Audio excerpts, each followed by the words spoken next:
Well, hello, Crosspoint. We are Brad and Erica Lehman, and we just wanted to talk a little bit about an upcoming mission trip that we are planning for spring of next year. The date's March 27th through April 2. And Eric and I have wanted to stay involved with missions, and so the way that we've been able to stay involved with the kids in the age groups that they're in is to be involved in short-term missions. 2 years ago, we went to Guatemala and visited the Village of Hope, and we were captured by what Todd and Amy are doing there.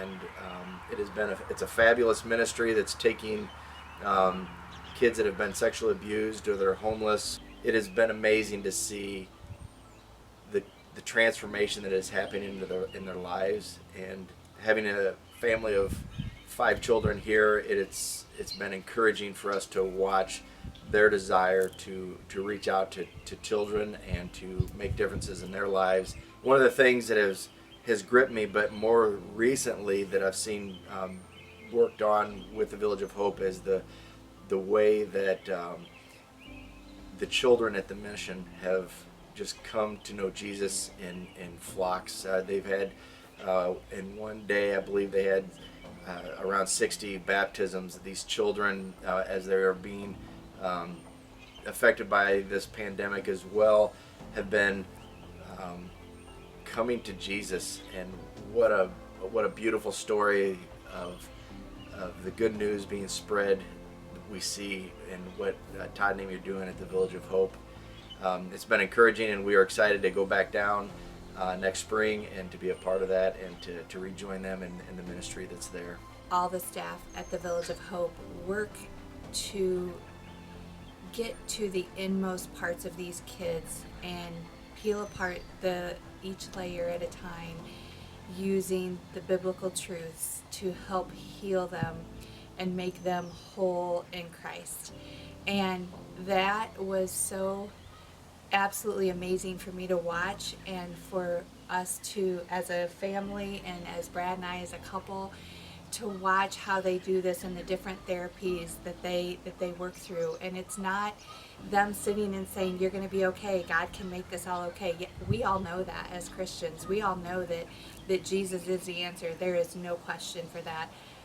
But you know what? There are times that each and every one of us and each of those kids there, they need help to work through the trauma that they've been through, the way that they were treated, the things that happened to them. They are working with these children to bring them the love and the hope that is in Christ Jesus. When we talked with the families, or when we saw the children playing and they were so happy, we could just see God's hand in everything, and could see how good they had it because they had gotten their lives. For any of you that are out there saying, well, you know, we have things here in the States and it's a lot of money, it's a week off, I hear you, we hear you, and those are all valid truths. Every single one of those statements are true. But we have several friends that have been to the Holy Land, and they tell us it's life-changing. When you go there, it will change your life. And I would say the exact same thing is true when you go on a short-term mission trip outside of your comfort zone of the United States.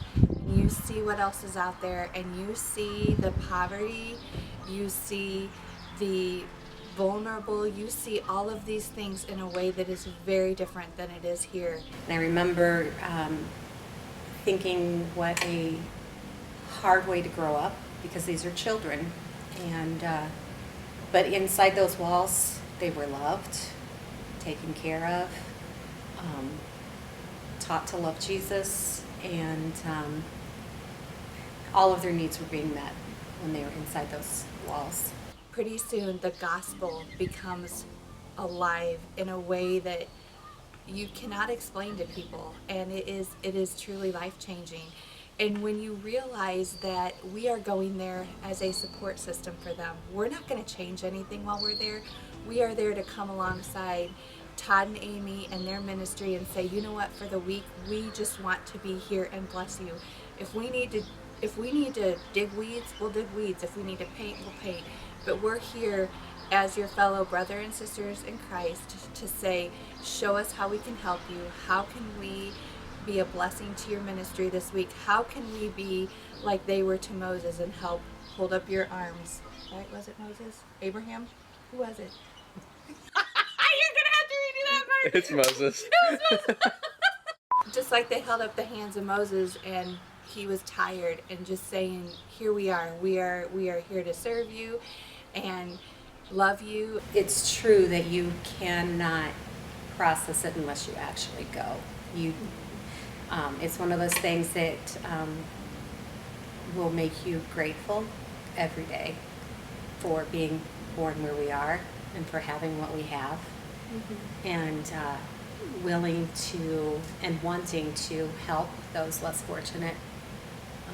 You can't believe it unless you see it firsthand.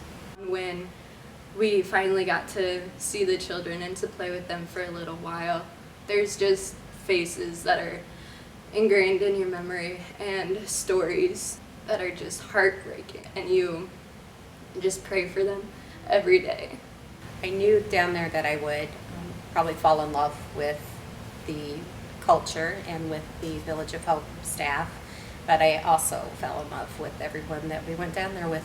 We had a great crew. Definitely develop a bond. You do. When you live in close quarters. One room, and you share that room together, and you share an entire week of experience with them. You may not think you can do very much or be very helpful in any situation. Like, I don't speak very much Spanish. We're not good at Spanish. And I just, like, not very strong, didn't know how much work I could do while I was there. But every hand counts and helps and is appreciated, and you'll appreciate it at the end. It's definitely a heart-changing trip, and you'll come out different. Better. If you're looking for more information on where we're going, they have a great Facebook page. It's called Village of Hope Guatemala. The website has some really neat videos in it, and it would be very enlightening. If you have questions, Eric and I would love to answer them for you. If you're asking about how much it's going to cost, give us a call, reach out to us. We'd love to talk to you and answer those questions for you. And I will say too that we have had a few people ask, our families welcome, our kids welcome. Absolutely. I think they talk about the age of maybe school age and above, if I remember correctly, but there again, we would be more than happy to answer those questions and talk through some of those details with any of you that may have those questions.